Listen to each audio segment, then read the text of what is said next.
जहां शांति नहीं वहां कुछ भी नहीं रुकता। समुद्र की लहरों की भांति विचारों का उपद्रव मन को निरंतर स्थिर रखता।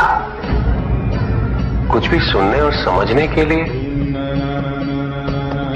मन का मौन रहना आवश्यक है, किंतु मन मौन रहना नहीं जानता। वो तो निरंतर कुछ ना कुछ कहता रहता। प्रतिपद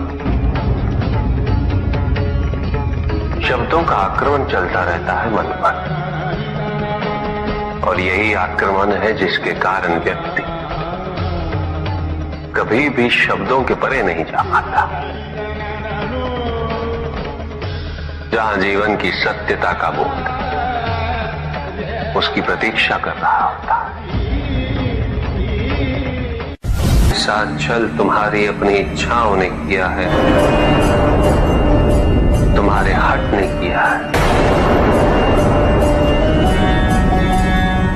तुम्हारी अपनी सोच ने किया है।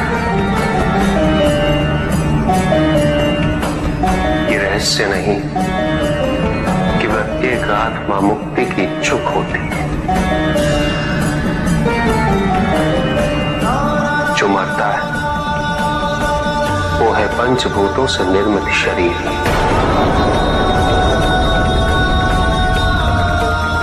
किंतु आत्मा तो अजर है, अमर है।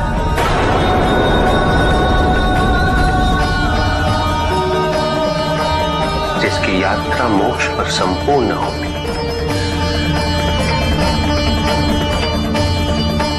जहां सांसारिक बंधनों से व्यक्ति मुक्त हो जाता है,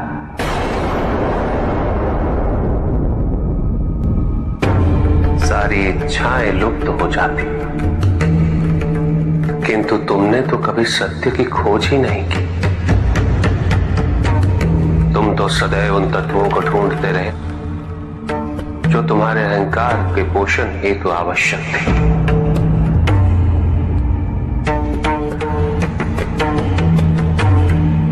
किंतु सत्य तो यही है कि ना कोई तुम्हारा है और ना तुम किसी के। जो है वो परमात्मा का है, और जो नहीं वो भी परमात्मा का ही है। इस शरीर में तुम इस सत्य से अनभिज्ञ हो, किंतु इस शरीर के पूर्व तुम्हें इस सत्य का बोध था, और इस शरीर के पश्चात भी रहेगा।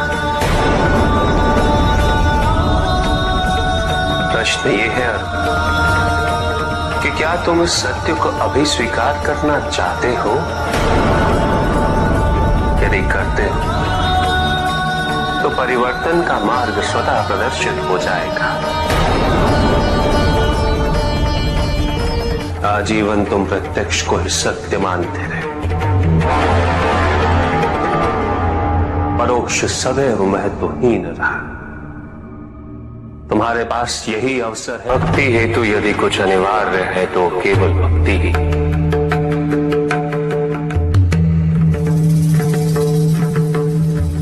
किंतु प्रश्न ये है कि क्या आपकी भक्ति संपूर्ण है? विश्वास और भ्रम के बीच की रेखा अत्यंत महीन होती है।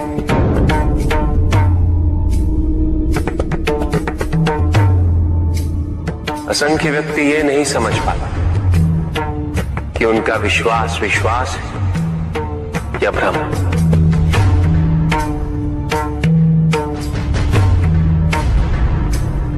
मुझ तक पहुंचने के लिए किसी और की आराधना अनिवार्य नहीं। मेरे सच्चे भक्त तो मुझे किसी भी रूप में पूज सकते, किसी भी रूप में प्राप्त कर सकते। ओम नमः शिवाय। पुरुष और प्रकृति एक है,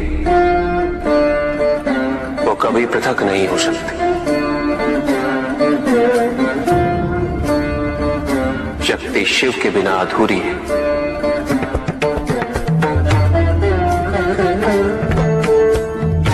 और शिव तो शक्ति के बिना शव के समान है। शिव शक्ति पुरुष प्रकृति का संतुलन सदैव अनर्थकारी सिद्ध हुआ। शरीर में यदि स्त्री तत्वों की ऊर्जा नहीं तो शरीर निर्जीव नहीं।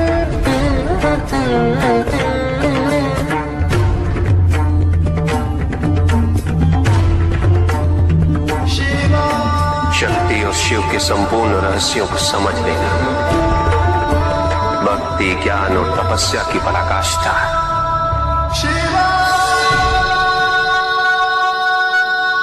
जब ज्ञान के लिए शब्द पर्याप्त ना हो, उदाहरण प्रस्तुत करना अनिवार्य हो जाता है। केवल आपके लिए ही नहीं, अपितु आपके माध्यम से समस्त संसार को शिव और शक्ति की संयुक्तता से पुनः अवगत कराना इस प्रसंग का उद्देश्य था। चुप।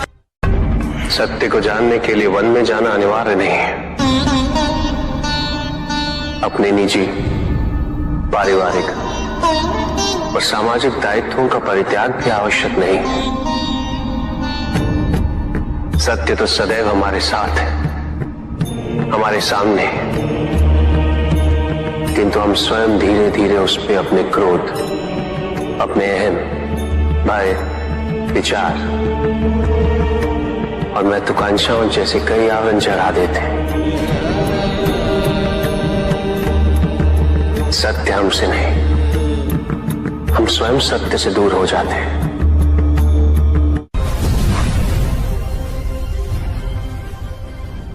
ज्ञान का भ्रम अज्ञानता का प्रथम लक्षण है। इस प्रकार भरे हुए पात्र में कुछ नहीं समाता, उसी प्रकार ज्ञान के अहंकार से भरे मन में अधिक ज्ञान नहीं समाता। जहां प्रश्न नहीं वहां जिज्ञासा नहीं, और जहां जिज्ञासा नहीं होती वहां ज्ञान की वृद्धि नहीं हो सकती। निसंकोच होकर पूछिए। प्रभु, आप तो कालोपरी हैं, सर्वज्ञ हैं, त्रिकालदर्शी हैं। चारों ओर ये जो अज्ञान का अंधकार फैल रहा है, उसमें ज्ञान का मूल अर्थ कहीं ना कहीं खोता जा रहा। मेरा आपसे विनम्र निवेदन है प्रभु, किसी अन्य विषय पर चर्चा आरंभ करने से पूर्व हमारे और इस समस्त संसार के कल्याण और मार्गदर्शन हेतु आप ज्ञान की मूल परिभाषा से एक बार हमें पुनः अवगत करवाएं। ज्ञान और अज्ञान की परिभाषा को स्पष्ट रूप से समझने के लिए ज्ञान और अज्ञान की विशेषताओं का स्मरण करना आवश्यक है।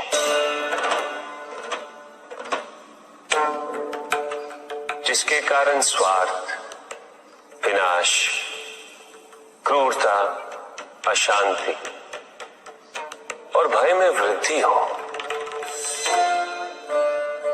वह ज्ञान है।